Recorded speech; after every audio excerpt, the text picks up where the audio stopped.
नमस्ते बच्चों, पहचाना ना? मैं हूँ अपने सेंट पॉल स्कूल की टीचर मिसेस हीना वर्कर। आज हम अपने हिंदी विषय में अगला पाठ पढ़ने वाले हैं। पहले मुझे यह बताओ कि हमारे भारत देश के प्रधानमंत्री कौन है? यस, नरेंद्र जी मोदी। और महाराष्ट्र के मुख्यमंत्री कौन है? राइट, उद्धव जी ठाकरे। तो मुझे बताओ कि इनके मन में आया और वे मंत्री बन गए क्या? नहीं, तो उनको हमने मतलबी जनता ने सिलेक्ट किया है, करके दिया है, चुन कर दिया है। तो ये जो चुनने की प्रोसेस होती है उसे ही कहते हैं चुनाव। और हम एक एग्जाम्पल ले सकते हैं कि जब आपकी स्कूल शुरू होती है तब मिस किसी को तो मॉनिटर बनाती है। तो ये मॉनिटरशिप के लिए जो टीचर मॉनिटर रखती है उसका मतलब ही क्या है कि मॉनिटर को मिस ने चुन लिया है। तो मॉनिटर का मिस ने क्या किया है? चुनाव किया है। तो आज जो हम पाठ सीखने वाले हैं उसका नाम है योग्य चुनाव। योग्य का मतलब है सही, करेक्ट, सही चुनाव। इस पाठ को पहले मैं आपको संक्षिप्त रूप में मतलबी शॉर्ट में बताती हूँ और उसके बाद हर एक लाइन में एक्सप्लेन करती हूँ। योग्य चुनाव इस पाठ में 3 व्यक्ति के बारे में बताया है। राजा मंगल सेन, मंत्री जगत राम और कर्मवीर। राजा मंगल सेन के मंत्री जगत राम बूढ़े हो चुके थे। उन्होंने राजा से खुद को सेवा मुक्त मतलबी रिटायर करने के लिए कहा, लेकिन राजा ने उन्हें उनके जैसे होनहार मंत्री का चुनाव करने के लिए कहा। तब जगत राम ने इच्छुक उम्मीदवारों को अगले गुरुवार को 11 बजे राज दरबार में आने के लिए कहा। उस दिन बहुत सारे नवयुवक राज दरबार की ओर जा रहे थे। इसी रास्ते पर एक बूढ़े आदमी के बैलगाड़ी का पहिया कीचड़ में फंस गया था, लेकिन किसी ने उसकी मदद नहीं की। कर्मवीर नाम के एक व्यक्ति ने जब उसे देखा तो उसने तुरंत बैलगाड़ी का पहिया कीचड़ से निकाला। बूढ़े आदमी ने उसे इनाम देना चाहा, लेकिन कर्मवीर ने मना किया। कर्मवीर जब राज दरबार पहुंचा तो वह बूढ़ा आदमी वहाँ था। वह आदमी खुद मंत्री जगत राम थे। उन्होंने राजा को सारी घटना बता दी। राजा बहुत खुश हुआ। इस तरह राजा ने कर्मवीर को ही नया मंत्री बनाया। अभी मैं हर एक लाइन एक्सप्लेन करती हूँ। राजा मंगल सेन के मंत्री जगत राम बूढ़े हो चुके थे। राजा का नाम है मंगल सेन और उसके मंत्री का नाम है जगत राम। मंत्री मतलब मिनिस्टर, बूढ़े मतलब ओल्ड एज।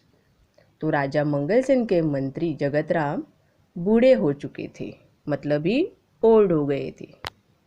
उन्होंने राजा से स्वयं को सेवा मुक्त करने की विनती की।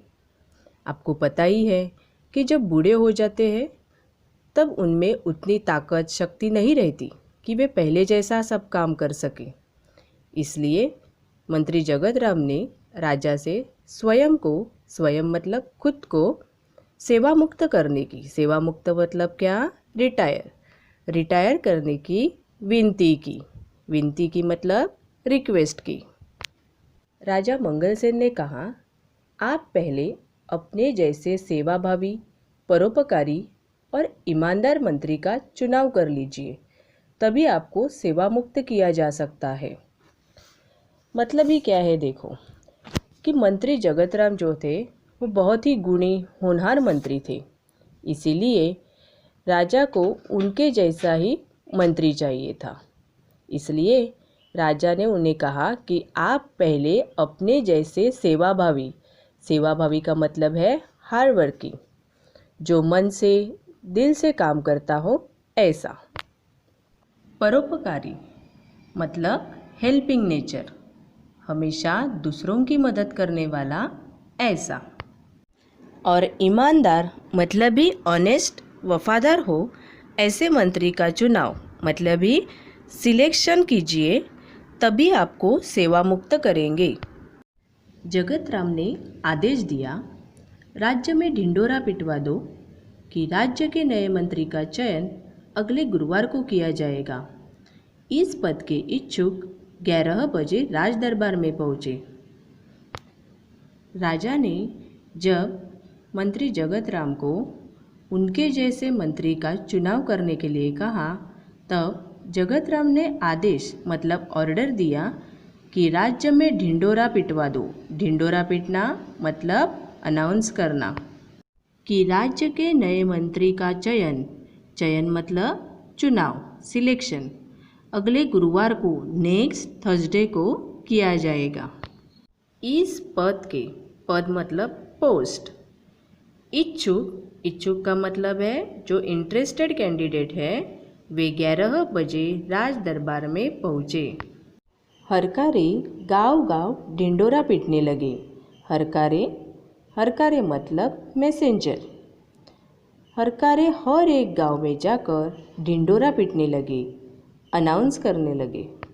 चयन वाले दिन राज दरबार की ओर जाने वाले मार्ग पर सुबह से ही नवयुवकों की भीड़ लग गई थी। सिलेक्शन वाले दिन, चयन वाले दिन मतलब ही चुनाव वाले दिन राज दरबार की और इस शब्द को ध्यान से देखिए। और में फ़र्क है। और का मतलब है एंड, और का मतलब है उस दिशा से, डायरेक्शन से, उस दिशा से जाने वाले। तो राज दरबार की ओर जाने वाले मार्ग पर मतलब रास्ते पर सुबह से ही नवयुवक मतलब यंग पीपल, नवयुवकों की भीड़ लगी थी। भीड़ मतलब ही क्राउड। सैकड़ों की संख्या में युवक दरबार की ओर जा रहे थे। सैकड़ों की संख्या मतलब ही हंड्रेड्स ऑफ पीपल, बहुत सारे युवक दरबार की ओर जा रहे थे। इसी रास्ते पर एक तरफ एक वृद्ध हताश सा बैठा था। इसी रास्ते पर एक तरफ मतलब एक साइड में एक वृद्ध मतलब बूढ़ा इंसान हताश सा बैठा था। हताश यानी कि निराश, दुखी होकर बैठा था। समझो आज आपके एग्ज़ाम का रिज़ल्ट है और आपको लगता है कि आपको 90 अबव मार्क्स मिलेंगे, लेकिन जब रिज़ल्ट हाथ में आता है तो 85 ही मिलते हैं। तब आप जो दुखी होते हैं, निराश होते हैं, उसे ही कहते हैं हताश होना। उसकी बैलगाड़ी का एक पहिया रास्ते के किनारे कीचड़ में फंस गया था। बैलगाड़ी पता है ना सबको, बुलक कार्ट। तो उसकी बैलगाड़ी का एक पहिया मतलब व्हील, रास्ते के किनारे मतलब रास्ते के साइड में कीचड़ में फंस गया था। कीचड़ मतलब मड। वृद्ध ने कई बार पहिया कीचड़ से निकालने की कोशिश की पर असफल रहा। असफल मतलब ही है फेल होना, हार जाना। आप बच्चे जब खेलते हैं तब कभी आप में प्रतियोगिता, कंपटीशन भी लगती है, तो हर समय आप ही जीतते हो क्या? नहीं ना।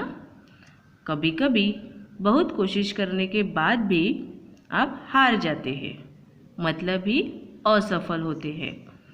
वैसे ही उस बूढ़े ने उस पहिए को कीचड़ से निकालने की बहुत कोशिश की, पर वह उसे निकाल नहीं पाया। मंत्री पद के अनेक उम्मीदवारों ने राज दरबार जाते समय यह दृश्य देखा, पर किसी ने भी वृद्ध की सहायता नहीं की।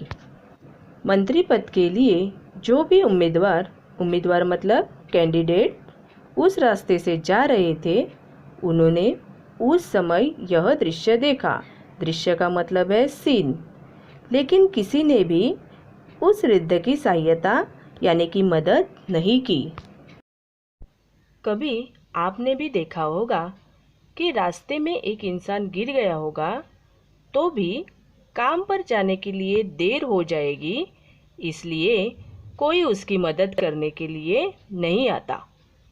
वैसे ही राज दरबार पहुंचने के लिए देर हो जाएगी, इसलिए कोई भी वृद्ध की सहायता करने के लिए नहीं आया। उम्मीदवार युवकों में एक था कर्मवीर। ये सब जो उम्मीदवार राज दरबार की ओर जा रहे थे, उसमें से एक युवक मतलब ही यंग पर्सन था कर्मवीर। कर्मवीर प्रतिभाशाली नवयुवक था। निर्धन, निर्धन का मतलब है जिसके पास धन नहीं है, ऐसा। गरीब, गरीब परिवार का, परिवार मतलब फैमिली। तो कर्मवीर जो था वह निर्धन परिवार का प्रतिभाशाली नवयुवक था। प्रतिभाशाली का मतलब ही है ब्रिलियंट। समझो, आपने देखा होगा कभी आपके बिल्डिंग में, आपके स्कूल में या क्लास में कोई लड़का या लड़की स्पोर्ट्स में भी अच्छे होते हैं, पढ़ाई में भी अच्छे होते हैं, उनका ड्राइंग अच्छा होता है, सिंगिंग अच्छा होता है। मतलब ही आप क्या कहेंगे तब उनको कि ये कितना ब्रिलियंट है ना, मतलब ही वह कैसा है, प्रतिभाशाली है। तो कर्मवीर भी गरीब परिवार का था, लेकिन बहुत ही प्रतिभाशाली नवयुवक था। वह तेजी से राज दरबार की ओर जा रहा था। उसी समय बैलगाड़ी वाला वृद्ध एक बार फिर पहिया कीचड़ से बाहर खींचने का प्रयास कर रहा था। दूसरे उम्मीदवारों की तरह कर्मवीर भी राज दरबार की ओर जा रहा था। उसी समय बैलगाड़ी वाला वृद्ध एक बार फिर पहिया कीचड़ से बाहर खींचने का प्रयास कर रहा था। प्रयास कर रहा था मतलब ही ट्राई कर रहा था, कोशिश कर रहा था। आप कैसे कभी समुंदर किनारे खेलने जाते हैं, घूमने के लिए जाते हैं, तब वहाँ की रेत से खेलते हैं, किला बनाते हैं। तो अगर यह किला अच्छा नहीं बना, किला मतलब फोर्ट, अगर ये आपका अच्छा नहीं बना तो आप क्या करते हैं, फिर से उसको अच्छा बनाते हैं, तोड़ते हैं, फिर से अच्छा बनाते हैं। मतलब कोशिश करते ही रहते हैं, प्रयास करते रहते हैं। वैसे ही यह वृद्ध भी बार बार बैलगाड़ी का पहिया कीचड़ से बाहर खींचने का प्रयास, कोशिश कर रहा था। यह दृश्य देखकर दरबार पहुंचने की चिंता न करते हुए कर्मवीर सीधे कीचड़ में उतरा। वृद्ध जब बैलगाड़ी का पहिया कीचड़ से निकालने की कोशिश कर रहा था, तब यह दृश्य कर्मवीर ने देखा और दरबार में पहुंचने के लिए देर हो जाएगी इसकी चिंता न करते हुए उस वृद्ध की मदद करने के लिए कीचड़ में उतरा और जोर कर उसने बैलगाड़ी का पहिया कीचड़ से बाहर निकाला। इससे हमें यह पता चलता है कि कर्मवीर खुद से ज़्यादा दूसरों की चिंता करता था। दरबार पहुंचने के लिए देर हो जाएगी, मेरे कपड़े खराब होंगे, ऐसा उसने बिल्कुल नहीं सोचा। खुद की परवाह ना करते हुए वह उस वृद्ध की सहायता के लिए सीधा कीचड़ में उतरा और उस वृद्ध को बैलगाड़ी का पहिया कीचड़ से बाहर निकाल कर दिया। वृद्ध ने उसे ढेरों आशीर्वाद दिए, फिर इनाम में कुछ रुपए देने चाहे, पर कर्मवीर ने विनम्रता से मना कर दिया। कर्मवीर ने वृद्ध की मदद की, इसलिए खुश होकर उसने कर्मवीर को ढेरों आशीर्वाद मतलब ही बहुत सारे ब्लेसिंग दिए। आप कैसे कभी बड़ों को मदद करते हो तो वे भी आपको खुश होकर बहुत सारे आशीर्वाद देते हैं ना। वैसे ही ये वृद्ध भी खुश होकर उसने कर्मवीर को बहुत सारे आशीर्वाद दिए और इनाम यानी कि प्राइज़ में कुछ रुपए देने चाहे, पर कर्मवीर को पैसे की लालच नहीं थी। वह सिर्फ अपना फ़र्ज़ निभाना चाहता था, इसलिए उसने विनम्रता से मतलब ही पोलाइटली इनाम लेने से मना कर दिया। इससे आपको यह भी समझ में आया होगा कि कर्मवीर लालची बिल्कुल भी नहीं था। वह अपना फ़र्ज़ पूरी ईमानदारी से निभाता था। अभी हम इस पाठ को यहाँ तक ही पढ़ेंगे। मैं आपको कुछ शब्द देती हूँ, जो मार्क किए हैं उनको अपने नोटबुक में अच्छे हैंडराइटिंग में लिखना है। वे शब्द मैं आपको पढ़कर दिखाती हूँ। मंत्री, सेवामुक्त, सेवाभावी, परोपकारी, ईमानदार, आदेश, ढिंडोरा, राज्य, चयन, पद, राजदरबार, हरकारे। भीड़, वृद्ध, कीचड़, कोशिश, असफल, उम्मीदवार, दृश्य। इन शब्दों को नोटबुक में लिखना है। आज के लिए हम इतना ही पाठ पढ़ेंगे, तो आपको इस पाठ को घर पर रीड करना है, पढ़ना है। इसके आगे का जो पाठ है वो हम अगले वीडियो में देखेंगे। तो चलो जल्दी ही मिलते हैं। धन्यवाद।